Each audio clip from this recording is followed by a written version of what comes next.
सध्या मराठी मनोरंजन विश्वात चर्चा आहे ती एका अत्यंत तरुण अभिनेत्रीची. कारण त्यांच्या वयापेक्षा त्यांचा लुक, प्रेझेन्स आणि कामाची पद्धत ही तरुण मुलींनाही लाजवणारी आहे. ज्यांनी नुकताच कान्सचा रेड कार्पेट गाजवला अशा ज्येष्ठ अभिनेत्री निवेदिता सराफ सध्या भलत्याच चर्चेत आहेत. भरजरी पैठणी, माय मराठीची पाटी आणि एकूणच रॉयल लुक करून निवेदिता ताईंनी पुन्हा एकदा प्रेक्षकांचं मन जिंकून घेतलंय.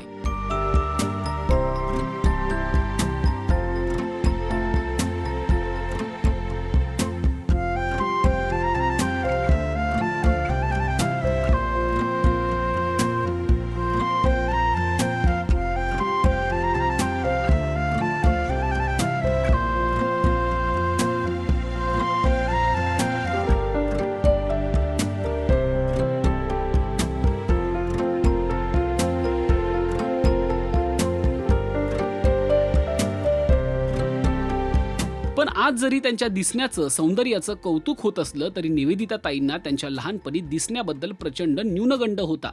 याविषयी नुकतंच त्या सर्व काहीला दिलेल्या पॉडकास्टमध्ये बोलल्या आहेत. निवेदिता सराफ म्हणाल्या, मला माझ्या लुक्सबाबत प्रचंड न्यूनगंड होता. माझे वडील गजन जोशी खूपच हँडसम होते. ते खूप लवकर गेले. वयाच्या 42व्या वर्षी त्यांचं निधन झालं.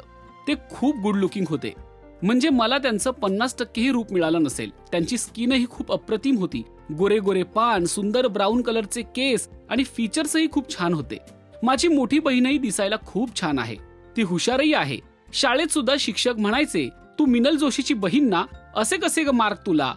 त्यामुळे मला कायम वाटायचं की मी माझ्या बाबांनी इतकी आणि बहिणी इतकी छान दिसत नाही. बरं, माझ्या मावस बहिणी, मामी बहिणी देखील खूप छान दिसायच्या. आई CKP असल्याने ते सगळे गोरे गोरे होते. मी त्यांच्या एवढी कधीच गोरी नव्हते. त्यामुळे सतत मला माझ्या दिसण्याविषयी न्यूनगंड असायचा.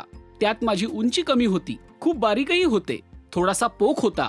म्हणून मला वाटायचं की मी अजिबात छान दिसत नाही. त्यापुढे म्हणाल्या की नंतर माझ्या आयुष्यात मला अशोक सराफ भेटले.